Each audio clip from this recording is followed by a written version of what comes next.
Bonsoir à ceux qui nous rejoignent pour cette soirée spéciale élection municipale. Après Montbéliard, place maintenant au débat consacré à la ville de Lons-le-Saunier, la ville préfecture du Jura.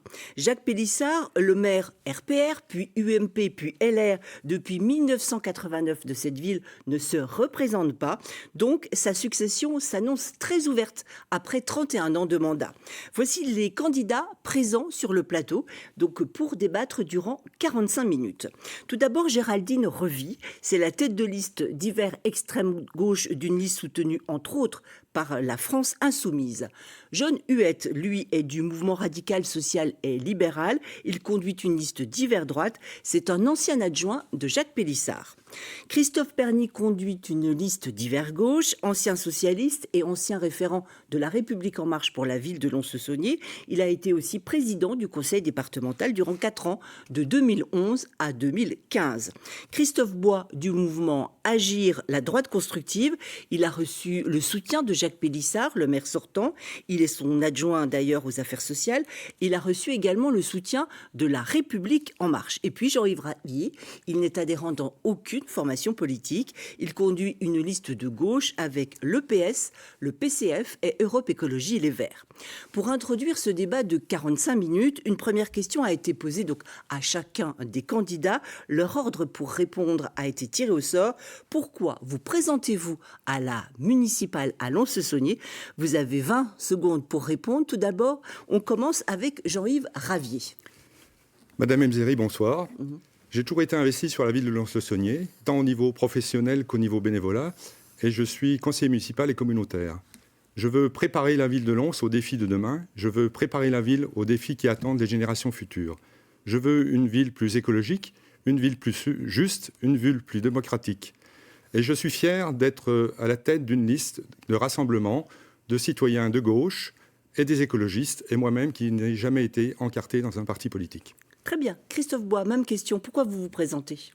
Je suis candidat pour être maire de Lons-le-Saunier car j'aime ma ville. Lons-le-Saunier, j'y suis né, j'y ai grandi, je vis à Lons-le-Saunier, je travaille à Lons-le-Saunier. Je suis chef de file d'une liste de rassemblement. Chacun a ses convictions, des hommes et des femmes qui veulent faire bouger la ville. Les Lédoniens me connaissent, je suis engagé associativement, je suis un élu local présent sur le terrain.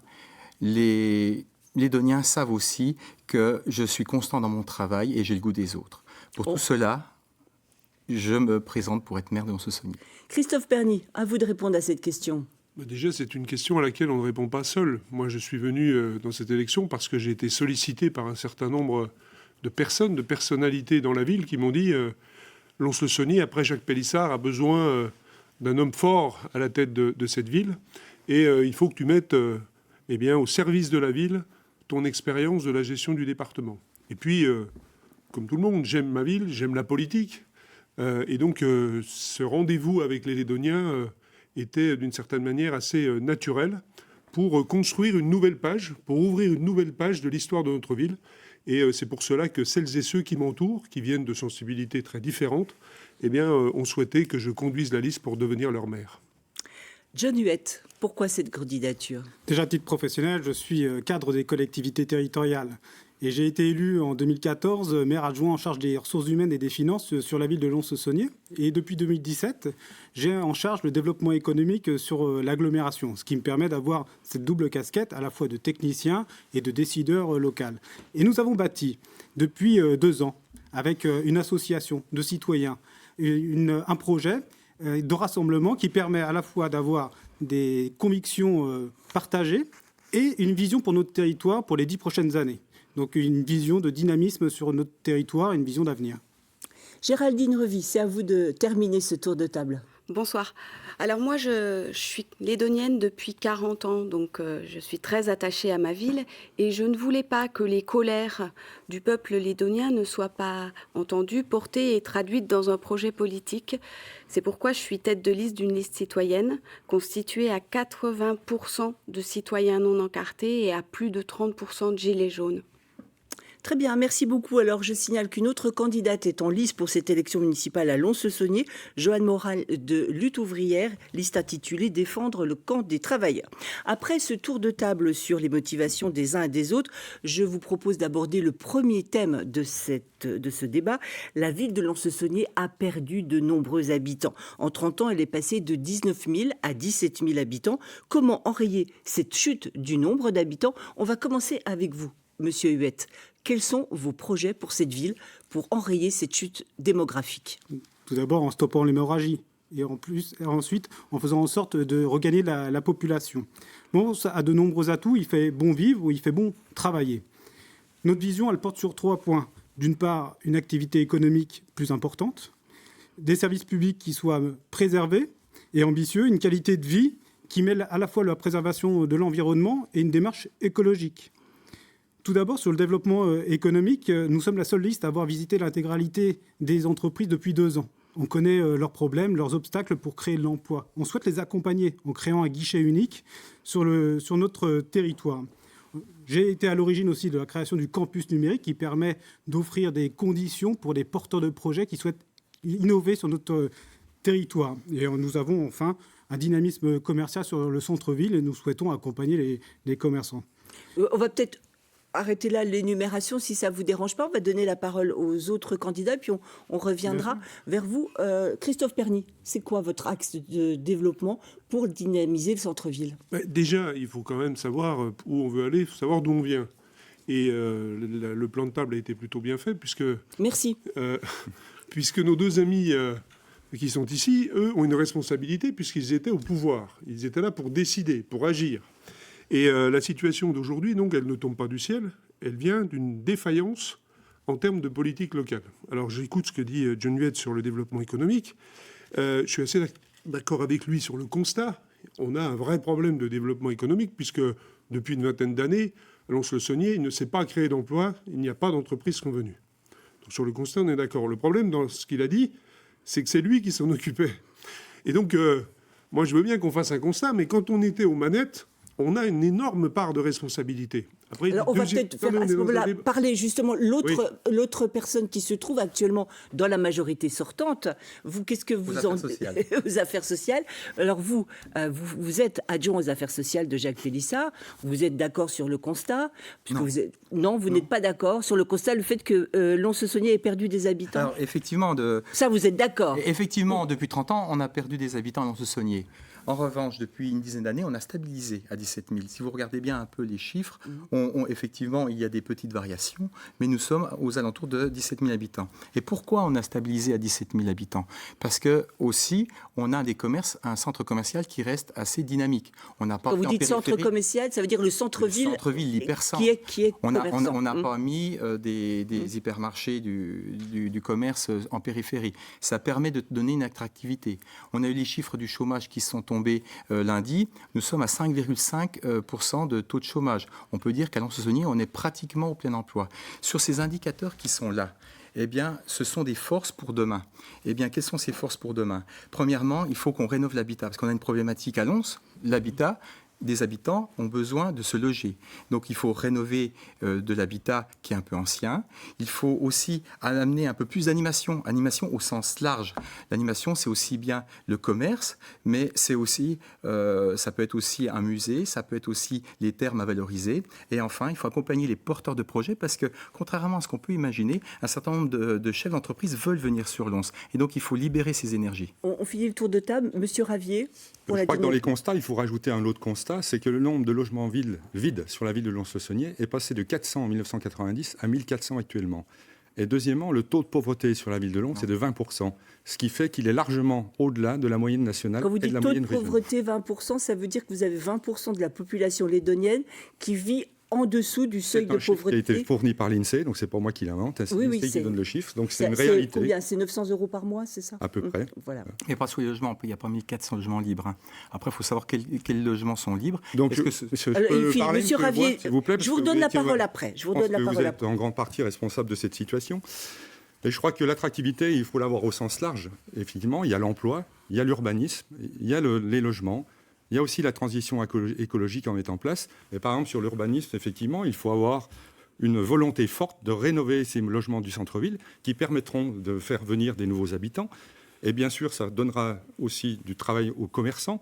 Et je compte d'ailleurs accompagner les commerçants en mettant en place un manager de centre-ville qui sera la relation entre la municipalité et le commerce local.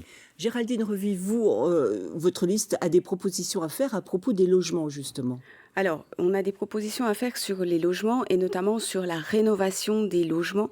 Rénovation qui est plus qu'urgente quand on voit l'état des logements à peu près partout sur la ville, avec une vraie menace pour la sécurité des personnes. Moi, j'entends ce que dit M. Bois, mais je me demande juste, puisqu'il était aux affaires depuis quelques années déjà, pourquoi ne pas avoir engagé cette rénovation des logements? Par ailleurs, on se dit que, puisque rénovation des logements il faut, alors autant la faire avec des critères de respect de l'écologie, puisque c'est une nécessité aujourd'hui. Par ailleurs, et ce n'est pas le seul frein à l'attractivité de la ville de Lons, il y a l'emploi. Les gens ne viendront pas à Lons s'il n'y a pas l'emploi qui leur permet d'y habiter.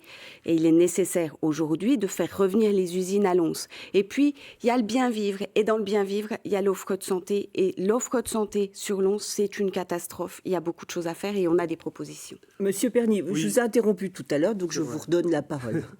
Non, mais on parle des conséquences. Mais pour faire, nous, on pense que tout passe par le développement économique. C'est-à-dire qu'il n'y a pas eu de moyens mis en place, de compétences mis en place. Il faut des outils pour faire du développement économique. Parce que le développement économique, ce sont des couples. Et les couples, ils viennent remplir les logements, les acheter, les rénover. On peut participer avec eux. Les couples, ce sont des enfants. En 20 ans, je crois qu'il s'est fermé 4 ou 5 écoles. On pourra remplir les écoles. Et puis tout ça, eh bien, c'est la vie commerciale. C'est la vie des associations sportives, culturelles. C'est comme ça qu'on fait vivre une ville. Or là, on a isolé Lons-le-Saunier. Nous sommes à un carrefour important au niveau géographique. Et cette attractivité, je suis d'accord avec un point qui a été dit, c'est plein de choses, l'attractivité. C'est effectivement un outil pour le développement économique. Ensuite, c'est par exemple des événements. Moi, j'avais créé, lorsque j'étais président, les déboussolades. Nous recréerons cela à l'échelle de la ville. C'est-à-dire, le budget du département n'est pas celui de la ville, donc on ne peut pas faire les mêmes choses. Mais ce sont aussi de privilégier effectivement le cœur de ville et de mettre en place également des outils. J'aimerais bien aussi les uns et les autres que vous prononciez, parce que Christophe Bois, sur l'avenir de l'Hôtel-Dieu. L'Hôtel-Dieu, c'est l'ancien hôpital donc, qui était construit au XVIIIe siècle, bâtiment, grille, cour, tout est classé monument historique. Vous, Christophe Bois, vous voulez en faire un pôle culturel avec un musée. Alors pourquoi cette proposition et combien ça va coûter ? C'est peut-être une jolie idée comme ça sur le papier pour l'attractivité de la ville, mais qu'est-ce que ça va donner ? Les Lédoniens sont propriétaires et ont dans leur patrimoine un hôtel-dieu. Ce bâtiment, il faut le sécuriser. Les devis sont là, il faut 12 millions d'euros dans les 10 ans qu'ils viennent. Donc on a deux solutions.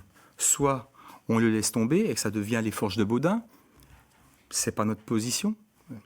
Soit on le rénove pour en faire une coquille vide, c'est-à-dire on va mettre 12 millions d'euros, on va restructurer le toit, les ouvrants, l'escalier monumental, la grille que vous venez d'évoquer.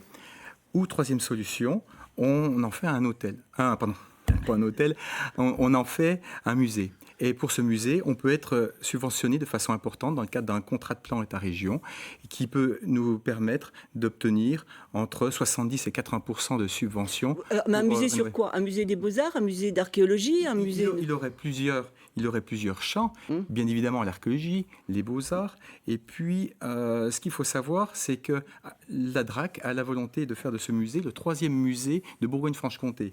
C'est déjà avancé, ça. C'est la DRAC, la Direction régionale des affaires culturelles, qui vous pousse un peu à utiliser ce lieu. Ça fait 5 ans que la DRAC étudie la problématique de l'Hôtel-Dieu, parce que leur objectif, c'est aussi de faire d'une pierre deux coups, c'est rénover un bâtiment qui compte beaucoup pour eux et de permettre à la ville d'être attractive à travers le musée. Et le coût, parce que visiblement, j'ai entendu 25, 30 millions. Non, actuellement, il y a un comité de programmation qui travaille avec un objectif de 20 millions d'euros. Ce n'est pas 21, c'est 20 millions d'euros. Jeune Huette, vous, de l'Hôtel-Dieu, vous voulez en faire quoi ? Le projet estimé, c'est celui d'autour de 26 millions d'euros avec des subventions d'investissement, certes, mais qui ne sont pas certaines. Mais c'est surtout le budget d'exploitation qui est trop important à faire porter par les impôts des Lédoniens. Nous, ce n'est pas notre volonté et notre souhait. Effectivement, il y a les atouts du musée des Beaux-Arts et d'archéologie, mais qu'on souhaite joindre dans une réflexion globale qui associe l'Hôtel-Dieu et l'ancien Hôtel de Ville. Vous pourrez faire une hôtellerie de 4 étoiles, une CT des savoir-faire et du terroir avec la filière comté et la filière viticulture, l'office de tourisme, un espace bien-être. Tout ceci restera de la propriété de la ville, mais en faisant appel aussi à des investisseurs. Le budget, combien alors pour vous, le budget ? C'est autour aussi de 20 millions, mais qui mêle à la fois des investisseurs privés, puisqu'il y avait déjà une étude qui avait été menée durant ce mandat qui avait été abandonné. Je souhaite qu'on revienne à ce projet. Christophe Pernier. Alors nous, on a une toute autre idée. On a réfléchi. Moi, au départ, j'étais plutôt pas favorable à cette idée de musée d'archéologie, mais après avoir écouté les arguments, en particulier du directeur et des techniciens, je pense qu'il faut faire quelque chose. Nous, on pense que ce n'est pas réaliste de faire ça dans l'Hôtel-Dieu, parce que ça commence effectivement, parce qu'il y a des écrits quand même, et il y a un écrit qui est à 26 ou 27 millions, ça va se finir à 35, puisqu'on connaît comment ça marche, et puis c'est quand même un projet qu'on nous amène comme ça à 2 mois des élections, dans un bâtiment qui a des centaines d'années. Donc ça ne se semble pas un projet qui est construit sérieusement. Donc nous, on est pour faire un projet d'archéologie, mais ailleurs, et on est surtout pour faire vivre l'ancien hôtel de ville qui est juste à côté donc, de l'Hôtel-Dieu, avec un vrai projet pour donner une identité à notre ville autour de Rouget de Lille. Rouget de Lille, je termine juste. Je dis juste pour ceux qui connaissent peut-être pas Rouget de Lille, on a des jeunes de... Ils habitent sur la Lune. Non, ils ont peut-être 15 ans. Tout le monde connaît Rouget de Lille. Non, ils ont peut-être 15 ans. Voilà, c'est le créateur de la Marseillaise. Il est originaire de Lons ou des environs. Dans le monde entier, on connaît la Marseillaise et Rouget de Lille, et personne ne sait qu'il est de Lons-le-Saunier. Ça, on parlait d'attractivité tout à l'heure. Il faut donner une identité au territoire pour pouvoir faire de l'attractivité. Et donc, nous, on pense que ce projet-là, il est prioritaire. Pour ce qui est de l'Hôtel-Dieu, moi, je pense qu'il faut poursuivre, en tout cas, poursuivre les études. Et on s'engage à une chose, c'est que ça fait 30 ans que ça attend, de ne pas faire attendre plus de 30 mois. Voilà, et de prendre une décision avec toutes les hypothèses possibles sur l'exploitation de ce site. Monsieur Ravier, qu'est-ce que vous en pensez de ces projets-là? Et vous, est-ce que vous avez le vôtre aussi dans votre ville de Lons besace? a des richesses archéologiques, elle a aussi des richesses dans son centre de conservation, notamment au niveau des beaux-arts, et c'est vrai que nous sommes fiers de tous ces éléments, et il est utile de les mettre en valeur. C'est vrai que le budget du sujet proposé à 30 millions d'euros, ça m'interpelle parce que c'est quand même le budget annuel de la ville de Lons. On a vu 27. On a vu 27 plus, il faut forcément, au niveau des alentours du musée, il va falloir faire des travaux. Donc on sait qu'on finira à 30 millions. Donc c'est le budget annuel de la ville de Lons. Il y a une étude de programmation qui est en cours. Et moi, ce que j'attends de cette étude, c'est qu'elle nous donne la somme de l'investissement et aussi... Et surtout, le fonctionnement, parce que c'est souvent cela qui pose problème aux collectivités, les sommes dues au fonctionnement. Il y a des subventions pour l'investissement, mais il n'y en aura pas pour le fonctionnement. Et il me semble que ce projet, il ne devrait pas être porté uniquement par la ville de Lons, et il faut élargir le tour de table financier. Géraldine Revy, vous, qu'est-ce que vous en pensez de tout ça? Alors, messieurs, excusez-moi, mais je crois que vous mettez un petit peu la charrue avant les bœufs. Quand on cherche à se loger, on s'assure que quand on arrive dans le logement, il soit libre.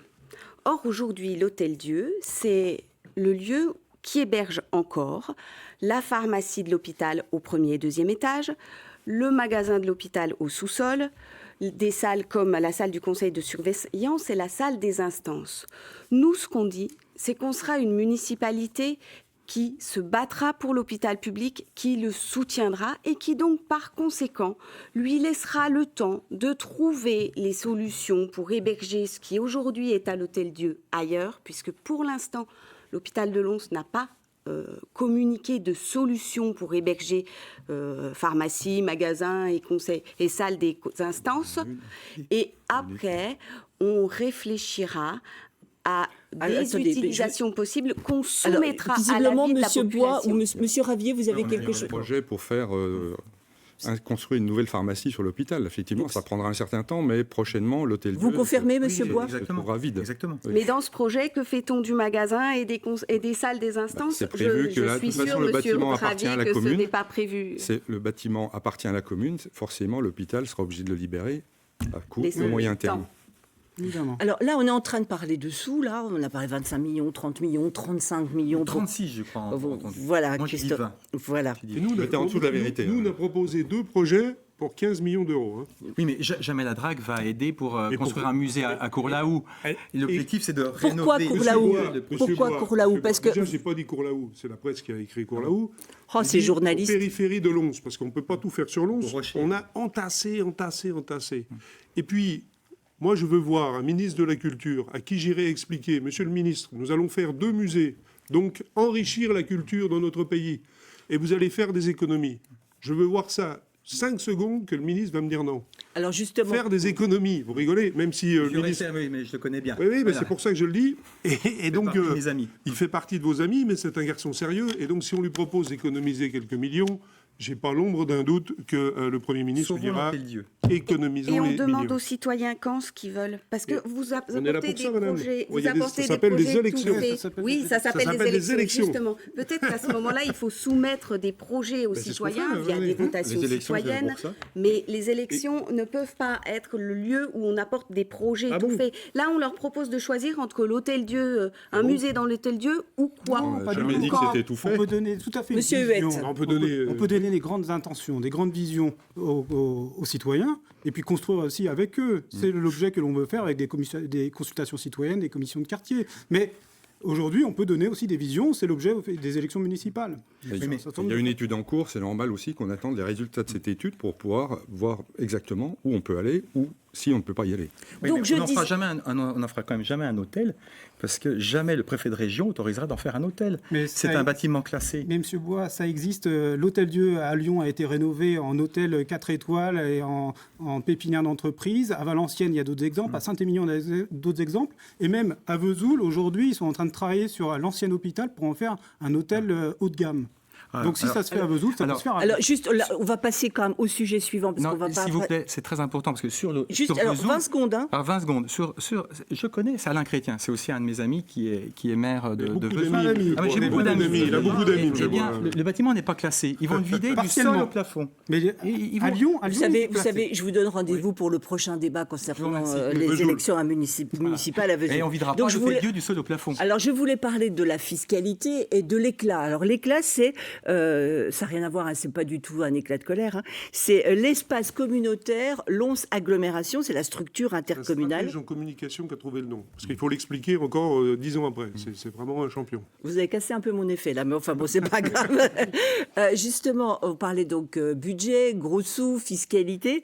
La ville de Lons-le-Saunier elle-même se porte bien, messieurs, financièrement parlant, mais la structure intercommunale connaît de grosses difficultés financières. Il manque 1 400 000 € pour boucler le budget. Est-ce que 2021. 2021. Est-ce que forcément vous allez être obligé, Madame, messieurs, si vous arrivez aux affaires à Lons et en tant que peut-être responsable ou l'un des responsables de la structure intercommunale, obligé d'augmenter les impôts pour l'intercommunalité. Madame Revy, votre avis? Alors, moi, ce que je dis, c'est que s'il faut augmenter les impôts, alors il faut impliquer la population lédonienne dans cette augmentation. Il faut que ce soit la population qui le décide. Nous, tous les Vous croyez projets... vraiment que les gens vont être d'accord pour payer plus d'impôts? Même Alors, en faisant beaucoup de pédagogie. Ça dépend de quels projets Les sont gilets mis jaunes, après, hein. derrière. Ça fait des Ça gilets dépend de quels projets sont mis derrière.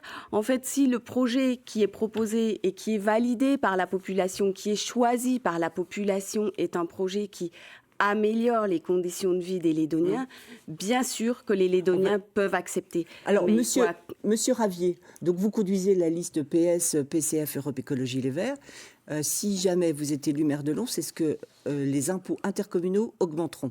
Alors déjà, je veux dire, si je suis élu maire de Lons, il n'y aura pas d'augmentation d'impôts sur la ville de Lons et je ne serai pas candidat non plus à la présidence de l'agglomération. Vous ne voulez pas cumuler Je ne les deux cumulerai postes? pas les deux parce que je pense que c'est deux fonctions qui méritent quelqu'un à temps plein avec une charge importante. Donc ça, c'est très clair. Deuxièmement, la situation actuelle de l'agglomération, eh ben, elle est due à M. Bois et M. Huette qui étaient aux affaires actuellement. Et c'est vrai qu'il nous manque 1,4 million d'euros pour boucler le budget 2021. La collectivité éclat n'a plus les moyens de faire de gros investissements et c'est un vrai problème pour la ville de Lons, puisque de toute façon on sait très bien que maintenant les projets structurants, ils se font au niveau de l'agglomération. La ville elle-même n'a pas les moyens, elle n'a pas les Même si elle compétences se pour le porte faire. bien. Même si elle se Même porte si elle se bien. porte bien, les elle- grands projets structurants, ils se portent au niveau d'Éclat. Et actuellement, Éclat n'a plus les moyens de faire ces projets. Monsieur Huette, Oui. alors, est-ce que vous pouvez répondre, vous, en tant que Bien sûr. membre donc, de cette structure intercommunale? Oui, moi j'ai toujours fait preuve de clarté et d'honnêteté et je l'avais dit lors du vote des orientations budgétaires où les services avaient mentionné qu'en 2021, il manquerait pour équilibrer le budget de fonctionnement de l'agglomération 1 400 000 €. Contrairement à ce que dit M. Ravier, ce n'est pas dû à une mauvaise gestion, c'est parce que le gouvernement Hollande a baissé les dotations de l'État et cumulé Non, de manière c'est un peu cumulée. facile. Puis, 1 bien million sûr, par an. 1 million par an. 1 Et million donc par an. sur la mandature, Un peu ça fait facile. 6 millions de manque. Donc c'est bien au-dessus. Vous êtes responsable C'est de bien rien. au-dessus de 1,4 million. C'est bien au-dessus d'1,4 million. Donc effectivement, il y aura à travailler sur une hypothèse d'augmentation des impôts, mais nous on l'a anticipé sur la ville parce que c'est en tant que maire de Lons-le-Saunier que je raisonne. Et nous, on proposera une baisse indirecte des impôts en proposant notamment la cantine à 1 € et les transports publics à 12 € par an. Là, c'est une baisse indirecte qui compensera largement On finit le tour de l'augmentation des table. impôts de l'agglo. À propos de l'intercommunalité, puis après, justement, on passera au transport et à la Bien cantine. sûr. Monsieur Bois, alors, J'aimerais vous avez revenir mal sur les géré, chiffres. Non, l'intercommunalité. je vais encore m'inscrire en faux sur les chiffres. Alors, tout à l'heure, j'entendais 36 millions au lieu de 20 millions. Et là, maintenant, on part sur ce chiffre de 1,4 million d'euros. Il vient de quoi, ce 1,4 million d'euros? C'est une prospective qui a été demandée à un cabinet d'études pour désendetter rapidement l'agglomération. Non, pas du tout. Si, exactement. Pas du Avec 3 millions d'euros pas du d'emprunt. Moi, j'ai vu Si, que exactement. Éclat avait L'Aglo donc n'a plus les moyens Oui, d'investir. avec Ah, plus ça, de c'est 10 facile de le dire. L'Aglo Moi, n'a je- plus non, les moyens non, d'investir. Merci. Ça ne vous fait pas plaisir, mais c'est la On a réalité. Monsieur actuellement Bois, une capacité. est-ce que Oui. vous êtes d'accord avec ce chiffre 10 ans et Oui. 6 mois. Oui. C'est le Capacité temps, désendettement la dynamique. capacité de désendettement. 2018 et On considère 2019, que c'est on était- beaucoup, Oui. 10 ans et 6 Bah, mois. c'est- On vient de 12 ans. Nous étions à 11,9 années l'année dernière. Nous sommes à 10 ans actuellement. Et nous proposons, et moi je propose, que l'on reste à 10 ans. Quel est l'objectif de désendetter de façon dynamique l'Éclat? Eh bien, c'est effectivement d'augmenter, ça va augmenter les impôts. Moi, les impôts, c'est du pouvoir d'achat. Ne l'oublions pas, en moins pour les Lédoniens. Et si on augmente un petit peu les impôts, on les a augmentés avec Éclat en 2018, le versement transport, on a augmenté après les Versement de taxes. transport, c'est pour Mais les ça prouve bien entreprises. qu'il y avait déjà Oui, des problèmes mais financiers à cette on avait époque. cette difficulté-là. Et maintenant, ça suffit. Il y a Donc, ce- nous, on est sur l'hypothèse qu'on tiendra. On n'augmente pas les impôts à la ville de Lons-le-Saunier, et ça, c'est assez facile, mais on n'augmentera pas non plus les impôts sur Interco. Eh bien, C'est tout simplement impossible techniquement. C'est tout à fait impossible. C'est Dire impossible. ça, c'est soit ne pas connaître le sujet, et je pense qu'il connaît le sujet, soit c'est mentir sciemment. Parce que, et je vais rappeler une petite chose à Christophe Bois, parce que les 10 années et demie que vous avez indiquées, elles sont importantes dans la vie d'une collectivité. C'est un peu le baromètre de la santé Oui, on d'une considère collectivité. qu'au-delà de 6 Et moi, j'ai ans, des souvenirs. ça commence Et moi, à j'ai devenir des difficile. souvenirs. Que quand j'ai quitté le département était à 7 années. 7 années et demie même. Vous ne pouvez pas Monsieur comparer Bois un département et une agglomération. Non, C'est mais deux si, collectivités parce que tout les à fait ratios, c'est le différentes. même cabinet qui les a fait d'ailleurs. Mais- c'est le cabinet oui, mais vous ne top pouvez un. pas comparer un département et une Et- agglomération. Et les mêmes chiffres qui donnent le baromètre de la santé de la collectivité, à l'époque, Christophe Bois et ses amis, qui n'étaient pas les mêmes amis qu'aujourd'hui d'ailleurs, disaient que le département était en faillite, ce qui était On va pas totalement recommencer faux. les départementales de non, non. 2015. Mais quand on est responsable de quelque chose en politique, on est responsable de ses actes et de ses votes. Et effectivement, je suis d'accord avec Jean-Yves Bravier, nos deux amis qui sont ici ont voté tous les budgets de Jacques Pélissard. Et vous Tous avez les soutenu budgets. aussi le gouvernement On le vend Hollande le qui a bras. baissé les dotations de l'État. Non, mais bien sûr, mais Donc, 1 million, c'est combien le budget de l'agglo Non, mais bien sûr, 1 C'est- million c'est- cumulatif. donc, Cumulé, ça fait 6 millions. La effectivement. situation, bien sûr que l'État s'est mal comporté, et il s'est mal comporté sur tous les gouvernements, avec tout le monde. Hein. Il y a pas eu là-dessus, on peut tous être d'accord. Mais la mauvaise gestion, elle vient pas de là. C'est simplement que la ville a des bons comptes. La ville, elle s'est servie de l'agglo comme une banque pendant des années. Vous voulez C'est-à-dire dire qu'elle a qu'il y a eu choisi une les espèce- projets. Et vous Elle voulez a dire qu'il y a eu choisi- des vases Non, communicants mais bien sûr. entre les deux. Pas du tout. Mais si, elle Bah, a choisi les À ce projets. moment-là, vous aviez qu'à Et ensuite, elle a dénoncer au transféré les tribunal administratif, compétences. Ce n'est pas le cas. Et ces messieurs qui étaient là à l'époque avaient comme principale activité politique de lever le bras. Et donc, ils ont levé le bras à tout. Et aujourd'hui... On eh lève bien, le bras quand on dit oui, nous hein, sommes- qu'on oui, vote mais ils ont oui. dit oui à tout. Et non, parce que moi, je levais le bras pour dire non. Donc, à l'époque, on était quand même quelques-uns. Et donc, aujourd'hui, la situation de notre agglomération, effectivement, elle est très préoccupante. Et celui qui va arriver aux responsabilités de l'agglomération va avoir un sérieux problème. Justement, en parlant, il y a une compétence transport qui est importante sur le bassin lédonien. Par exemple, Madame Revy, vous voulez que les transports soient gratuits.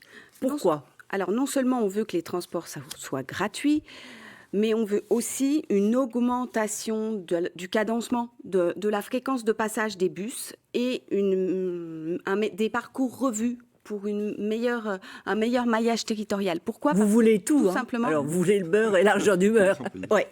Voilà. Tout simplement parce que quand on a été voir la population partout, dans tous les quartiers de Lons-le-Saunier, ce que nous ont dit les gens, c'est le transport. Alors, ça coûterait combien ? Bus est trop cher et surtout, il ne convient pas à nos besoins. Alors, mais ça coûterait combien ? Le transport gratuit sur Lons-le-Saunier. Alors, la gratuité des bus, elle est financée par les économies qu'on peut réaliser en la mettant en place. Il y a plusieurs villes qui ont été pilotes, qui l'ont mis en place. Mais actuellement, la billetterie à Lons-le-Saunier correspond à quel pourcentage du budget ? Alors, je n'ai pas cette information-là. Ce que 10%. Je sais, c'est que les études 10% montrent que... C'est 183 000 sur 700 000. Oui, c'est ça. C'est autour de 180 000 euros. Non, le budget, c'est 1 200 000. C'est entre 180 et 200 000 euros. Mais je voulais que ce soit Madame Revy qui me le dise. Ils sont galants, ces hommes. Non, parce que vous dites en fait que c'est gratuit, mais vous allez l'autofinancer, quoi. C'est ça que vous voulez dire ? En fait, je n'ai pas bien compris. On a regardé là où ça s'est fait, sur différentes tailles de villes, si cela était faisable. Et en fait, les économies que nous faisons quand on rend le bus gratuit, et notamment l'agence, les tickets, le contrôle, permettent de financer la gratuité des bus. Pour ce qui est de l'augmentation du cadencement et du maillage territorial, la taxe transport, qui, il me semble bien, a été augmentée il y a 2 ans à peine, 2 ans. Elle a été créée, c'est d'ailleurs un impôt totalement injuste pour les entreprises. Elle a été créée en 2018, permet le financement de cette augmentation. On va demander à M. Ravier, qui est un petit peu en retard en termes de temps, de minutes et de secondes. Vous, est-ce que vous êtes pour ou contre le transport gratuit ? Je pense que sur le problème du transport, il faut voir la globalité. Et moi, ce que je voudrais mettre en place sur la ville de Lons, c'est un véritable plan de déplacement urbain qui prenne en compte les différents modes de déplacement, à pied, à vélo, en voiture et en bus. Et ce que nous disent les Lédoniens dans les réunions de quartier auxquelles on les a conviés, c'est qu'ils veulent des pistes cyclables sécurisées, des pistes cyclables qui aient des continuités, ils veulent des trottoirs en bon état et qui soient propres, ils veulent aussi des arrêts temporaires, des arrêts minutes pour aller faire leurs courses facilement. Et au niveau des transports collectifs, ils ne demandent pas la gratuité, ils demandent plus de bus et plus de lignes de bus. D'ailleurs, Aline Billotte, qui est vice-présidente en charge de la mobilité au niveau de l'agglomération, est aussi sur cette même dynamique. Donc pas de gratuité. Il existe déjà un tarif, on va dire solidaire, un tarif progressif qui existe puisque ça peut aller de 8 € à 25 € l'abonnement mensuel. Bien sûr qu'il faut maintenir ce tarif et peut-être le faire évoluer pour, dans certaines situations particulières, encore aller plus loin. Mais je pense que l'argent qu'on le récupère par le biais de la vente des tickets peut servir justement à augmenter ce cadencement, de même que le versement transport, même si actuellement le versement transport a été utilisé pour créer des voies douces, ce qui est aussi, dans le domaine de la transition écologique, une bonne chose, mais à terme, le versement transport devrait servir à améliorer la circulation des bus sur l'agglomération. Transport gratuit, Monsieur Bois, Monsieur Huette, vous êtes plutôt pour ? Abonnement à 12 € par an, parce que la gratuité n'est pas logique, puisque tout a un coût dans les services publics, alors même symbolique. Donc 12 € par an, ça permet d'inciter les citoyens à utiliser les transports publics et puis à désengorger le centre-ville. Effectivement, on fera des économies de gestion parce qu'on passera de 15 tarifs à un seul. C'est bien plus simple pour gérer. Les recettes annuelles, c'est à peu près 110 000 € hors taxe annuelle. Nous, on pense qu'on arrivera à avoir une recette de 60 000 € annuelle. C'est totalement possible. Monsieur Bois n'a pas l'air d'être d'accord. Mais c'est totalement possible, bien sûr que si. Non, c'est pas ça le chiffre. Bien sûr que si. Non, c'est 180. C'est 180 et quelques mille. Non, pas du tout. 187. Pas du tout. Christophe Bois, vous dites quoi par rapport à la gratuité des transports, pour ou contre ? Moi, je vais être cohérent par rapport à la logique. Nous ne voulons pas augmenter les impôts sur la ville et sur Éclat. La compétence transport est une compétence agglo. Alors, on nous dit qu'il n'y a pas de moyens pour l'agglomération et on fait les transports gratuits. Et du coup, le budget 200 000 €. 200 000 €. On est sur cette logique-là et effectivement, les enquêtes l'ont montré. il faut mettre plus d'horaires, plus de densification des bus. Voilà ce qui est attendu pour Lons-le-Saunier. Ce n'est pas la gratuité qui est attendue. Juste un mot sur la gratuité. Moi, je suis pour la gratuité. Je suis pour la gratuité et je suis étonné que tous mes petits camarades le prennent sur l'aspect uniquement financier. Non, pas tous. Aujourd'hui, le sujet, c'est, on parle de transition écologique, tout le monde est écolo maintenant. Le sujet, c'est ça. C'est que si on veut, surtout, oui, mais quand vous voulez, Monsieur Ravier, moi j'ai pris des mesures, j'ai agi, j'ai pas commenté, petitement d'ailleurs, souvent. J'ai relu les comptes rendus des conseils municipaux. Il n'y a pas longtemps que vous Donc êtes sur écolo, les actes, monsieur Perny, je le suis depuis plus longtemps que vous, et depuis bien plus longtemps que vous, et je suis à votre disposition pour vous le prouver. Sans aucun problème. Mais c'est cet aspect-là qui est important. Et dans toutes les villes où ça a été fait, il y a une fréquentation qui augmente d'une manière exponentielle.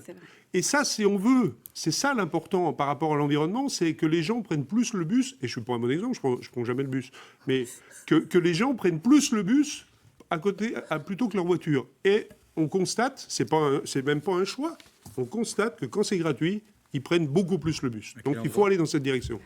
Toutes les études ne disent pas la même chose. Pardon, Monsieur Ravier. Toutes les études ne disent pas la même chose. Il y a des secteurs où le bus gratuit a été mis en place et il n'y a pas eu l'augmentation attendue. Ce que les gens veulent, c'est surtout une augmentation. Pour que ça fonctionne bien, le service, il faut une augmentation de la fréquentation, de la fréquence des bus. Qu'il y ait plus de bus et que le réseau bus soit plus étendu. C'est ça qui est important. Monsieur Huet. C'est une baisse d'impôt indirect. Donc les Verts sont contre le bus gratuit. Vous laissez parler, Monsieur Huet. Vous propose une baisse d'impôt indirect, c'est plus facile. Mais effectivement, les citoyens demandent plus de cadencement, de pouvoir avoir une desserte dans les zones d'activité. Et effectivement, nous, on s'engage à travers ce budget annexe transport de financer un plan optimal vélo en 5 ans qui permette d'avoir une continuité des pistes cyclables, une signalisation verticale et horizontale optimale, et même une maison de la mobilité qui serait positionnée à la gare et qui favorise l'intermodalité. Donc oui, pour non pas la gratuité des transports, mais un abonnement à 12 € par an, ça me semble équitable. Juste un mot, et puis on passe à la conclusion. Sur cette idée que quand on rend un service gratuit, c'est une mauvaise chose parce que les gens ne se rendent plus compte que ça a un coût. Moi, j'appelle ça du mépris de classe. Croyez-vous vraiment que les gens qui n'ont pas aujourd'hui les moyens, que ce soit de manger à la cantine ou de prendre le bus, ne savent pas que ça coûte de l'argent? Ils le savent très bien. Eh bien, il y a 1 €. Il y a pour certaines familles 1 € par enfant. C'est trop cher. Alors, Monsieur Huet, Monsieur Bois dit 400 000 € par an pour 1 € le repas. Il s'est déjà trompé une fois dans les chiffres, il se trompe une deuxième fois, ça coûte 200 000 alors, on va €, passer maintenant, avant la conclusion, vous aurez 40 minutes chacun pour... 40 minutes 40 secondes. Je vais commencer. 40 secondes. Je voudrais déjà qu'on parle un tout petit peu politique pour savoir s'il y a des accords de désistement donc entre vous, entre les uns et les autres. Vous êtes issus tous les deux de la même majorité. Vous êtes donc... Monsieur Pélissard vous a retiré votre délégation. On était 6 durant le mandat, ça a été une coutume. Moi, je ne fais pas une exception pour le coup. Voilà. Est-ce que entre vous deux, il est possible que si l'un arrive devant l'autre, il y a un accord de désistement entre vous deux? Monsieur Huet, est-ce que si vous êtes deuxième, vous appelez à voter pour Monsieur Bois? Mais j'envisage pas d'être deuxième. Oui, c'est facile comme réponse. C'est pas facile comme une réponse. Nous, on a un programme, on a un projet pour cette prochaine mandature, mais aussi pour les 10 prochaines années. Aujourd'hui, on va défendre notre projet auprès des concitoyens, montrer qu'il est le meilleur. Et au soir des résultats, on verra. Mais aujourd'hui, j'envisage pas d'être deuxième. Monsieur Bois, si vous êtes derrière Monsieur Huet, est-ce qu'il y a une possibilité que vous appeliez à voter pour lui, que vous fusionnez, etc.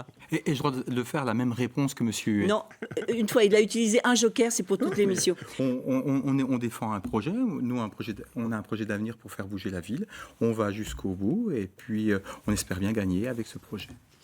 Madame Revy, vous par rapport à ces 4 messieurs sur le plateau, alors, si vous êtes derrière tout le monde, non, pas de consigne de vote? Moi, la liste dont je suis tête de liste, elle est portée par le peuple lédonien. Ils ont peut-être l'argent, nous avons la force du nombre. On ne sera pas derrière tout le monde. Mais, en l'occurrence, si nous avions voulu faire des choses avec des un partis certain nombre politiques d'entre vous, alors nous l'aurions fait dès le début. si nous présentons devant les Lédoniens le 15 mars, c'est pour proposer quelque chose de différent. On va laisser encore un petit peu de temps à ces deux messieurs. Donc, comme je le disais au début de cette émission, Christophe Perny, vous êtes un ancien socialiste. Vous avez été aussi à La République En Marche. Monsieur Ravier conduit une liste, alors que lui n'a pas d'appartenance politique, PS, PCF et Europe Écologie Les Verts. Si vous êtes derrière monsieur Ravier, est-ce que vous pouvez vous entendre avec lui ou pas? Et n'utilisez pas le même argument que monsieur Huet. Est-ce que vous croyez, franchement, quand vous posez votre question, que je vais vous répondre? Mais c'est ça, c'est quelquefois le plaisir, c'est de poser la question. On est dans une petite ville, donc tout le monde se parle. Voilà, on se croise, on discute, tout le monde se parle finalement. Donc on va jouer la première mi-temps. Et puis à la mi-temps, on fera le point et on fera l'équipe pour la deuxième mi-temps. Monsieur Ravier, vous voyez comment les choses, vous? Moi, c'est pareil. J'ai un projet, une équipe. Et c'est moi qui mène ce projet. Et on verra le soir du premier tour ce qui se passe. On verra avec vous, alors, les uns et les autres. Voilà. On vous suivra. Alors, donc, comme je disais tout à l'heure, on va donner donc 40 secondes à chacun des candidats pour conclure. L'ordre pour parler à la fin de cette émission, c'est le même qu'au début. Et on va commencer par vous, Jean-Yves Ravier. Donc, la question, c'est: quels sont les arguments que vous développez pour que les Lédoniens votent pour vous? Vous avez 40 secondes et là, je regarde vraiment le chronomètre. Eh bien, je crois que la ville n'est pas prête à rentrer dans le 21e siècle et notamment dans la transition écologique. Et je veux que la ville soit plus écologique en rénovant l'habitat, notamment en isolant les logements pour rendre du pouvoir d'achat aux habitants. Je veux qu'elle soit plus écologique en améliorant le transport, notamment les transports d'eau. Je veux aussi qu'elle soit plus solidaire en défendant le service public, notamment le service public hospitalier. On le voit bien actuellement avec ce qui se passe au niveau national, c'est le pilier de la santé. Je veux aussi mettre en place une mutuelle communale pour que les plus démunis aient accès aux soins facilement. Et puis aussi, je veux une ville avec plus de démocratie, où les habitants puissent s'accaparer les grands projets. Je mettrai en place des projets participatifs dans chaque quartier. Et sur les grands projets structurants, bien sûr, on ira aux côtés des habitants pour leur expliquer notre projet et voir avec eux ce qu'ils pensent de la situation. Christophe Bois, c'est à vous. Vous avez compris ce soir que notre projet, le projet de Vivre Lons, c'est un projet responsable qui est basé sur la volonté de faire bouger la ville. Je conduis cette campagne avec Sophie Olbinski, qui est une élue expérimentée. Et avec Sophie, nous avons monté une liste qui nous ressemble et qui rassemble différentes sensibilités. Nous, notre objectif, il peut se résumer sur 3 points. 1, nous souhaitons libérer des moyens de fonctionnement sur la sécurité, la propreté et l'animation. Nous souhaitons, et je l'ai dit assez fortement ce soir, ne pas augmenter les impôts ni à la ville, ni à l'agglomération. Ce sera le mot de la fin. Christophe Perny, vous avez 30 secondes, vous seulement, parce que vous avez été très bavard. Rapidement, vous savez, avez déjà perdu 2 secondes. Notre liste, elle incarne le vrai changement. Nous sommes, comme je l'ai dit tout à l'heure, libres des partis. Nous sommes libres du passé. Nous n'avons pas de lien avec l'ancienne majorité. Et puis, nous avons une liste qui est représentative, qui porte les valeurs de Lons-le-Saunier, avec des compétences particulières. Nous avons l'ancien directeur de la Banque de France qui va apporter son expertise économique. Nous avons des figures de la culture, du sport. Et puis, nous avons mon expérience de gestion d'une grande collectivité comme le département. Et c'est pour ça que notre liste, qui s'appelle J'aime Lons, va, dans les années qui viennent, porter toutes ces valeurs et toutes ces réussites à venir. John Huette, 40 secondes aussi pour vous. Lons est à un carrefour de son histoire. Nous avons un projet qui s'articule autour de la gouvernance démocratique. On souhaite associer les citoyens pour bâtir ce projet et le mettre en œuvre. Nous souhaitons aussi développer l'économie, qui est la richesse de notre territoire, tout en maîtrisant la préservation des services publics et en premier lieu, effectivement, l'hôpital et l'accès aux soins pour nos concitoyens. Et on est très orienté sur la maîtrise de l'environnement, la préservation de l'environnement, en requalifiant les logements vacants, notamment avec une filière d'isolation à la base du chanvre. Nous avons une équipe jeune, expérimentée, multiculturelle, qui représente tous les quartiers, expérimentée et de toute génération. Lons mérite de redevenir cette capitale du Jura. Les citoyens, les Lédoniens méritent d'avoir cette ville où on a envie de s'épanouir. Géraldine Revy. Alors la liste Lons en commun porte l'exigence populaire de plus de démocratie. Nous avons un engagement, c'est de faire que le peuple de Lons soit décisionnaire à chaque fois qu'un projet sera mis en place. Notre équipe municipale proposera à la population des projets et ils décideront. Nous ferons ensemble. Et pour proposer, nous aurons des axes de travail prioritaires qui seront la santé, le logement, l'emploi, l'écologie. Fort de ces 4 axes-là, nous proposerons aux Lédoniens de choisir ce qui sera mis en place. Très bien, merci Madame Revy. Alors je vous propose maintenant de regarder un panneau avec tous les candidats qui sont en lice à Lons-le-Saunier. Donc pour cette élection municipale, premier tour le 15 mars, deuxième tour le 22 mars. Ils ont été classés par ordre alphabétique. Alors Madame, Messieurs, merci beaucoup d'avoir participé à cette émission. Je vous rappelle que mercredi prochain, le 4 mars, place à Belfort et à Dole, débat animé par Jérémy Chevreuil. J'aurai le plaisir de vous retrouver le mercredi suivant, le 11 mars, pour un gros plan cette fois-ci sur Besançon et Vesoul. Et puis vous n'oubliez pas, le dimanche 8 mars à 11h25, ce sera les municipales à Saint-Claude dans le Jura. Voilà, merci de votre attention, merci Madame, merci Messieurs. Merci à et vous. puis Merci à vous. bonne Merci. fin de soirée à vous tous. Au revoir.